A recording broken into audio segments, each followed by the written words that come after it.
अस्सलाम वालेकुम नाज़रीन। ड्रामा सीरियल बेटियां की नेक्स्ट एपिसोड में आप देखेंगे साद का वालिद जो कि आयजा की फूफी का साबका शोहर निकला। अब हकीकतें खुली आई तो साद की वालदा भी खामोश नहीं रहती, सारी हकीकतें सामने रखती हैं। जिसके बाद तो आयजा के वालिद को बहुत मुश्किल हुई कि वो क्या फैसला करें।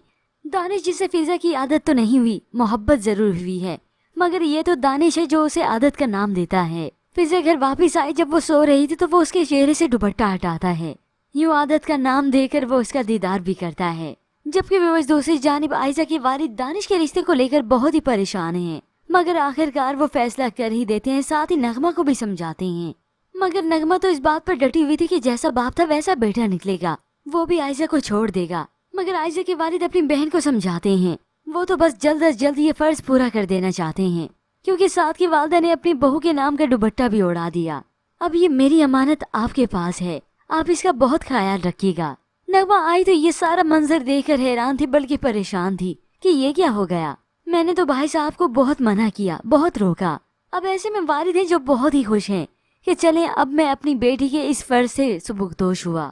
वहाँ साथ भी इस रिश्ते को लेकर बहुत ज्यादा खुश है। उसने तो खुशी खुशी शॉपिंग भी की कि अब से आयजा मेरे नाम की हो गई। मगर इनकी शादी की मुश्किलात अभी भी खत्म नहीं हुई, क्योंकि अभी तो और भी मुश्किलात आनी हैं। इस सब से अब आयजा खुश नहीं। जिस रिश्ते ने इंसान को पूरी दुनिया में बेइज्जत किया, वो भला खुश कैसे हो सकता है। अब ये आयजा तो यही गम लिए जा रही है कि बेटियां तो अपने घर से लाखों माँ बाप की दुआएं लेकर रुखसत होती हैं, मगर मैं तो बस दुआएं लेकर यहाँ से रुखसत होंगी। मगर ये तो उसका वालिद और उसके वालिद का दिल है जो बहुत बड़ा है। उन्हें अपनी बेटी से अब कोई गिला कोई शिकवा नहीं। वहाँ पर जब दानिश किसी शादी में शिरकत करता है तो अपने साथ वो फिजा का प्रोग्राम भी बनाता है। फिजा तुम तैयार हो जाओ। वो तैयार होकर भी ठहर जाती है, मगर दानिश की वालदा को ये हरगिज बर्दाश्त नहीं होता कि ये तुम्हारे साथ क्यों जा रही है। ये सुनकर दानिश जज्बाती हुआ, उसने हाथ थामा फिजा का और यहाँ से लेकर उसे चलता बना।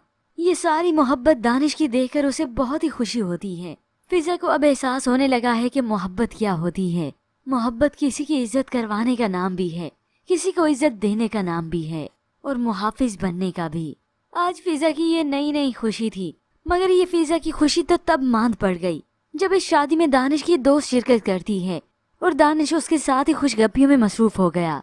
वो ये परवाह भी नहीं करता कि उसके साथ फिजा भी मौजूद थी, यानी उसने अहमियत दी फिजा को नहीं बल्कि अपनी दोस्त को। अब घर जाते हुए वो काफी गमगीन है। आपका मेरी तरफ बढ़ना और बढ़कर फिर से वापस पलट जाना, मुझे यही महसूस होता है।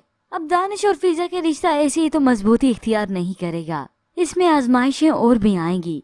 जबकि उधर साद और आयजा की शादी तो जैसे मसला कश्मीर बना है, मगर बहुत जल्दी ये हल भी हो जाएगा।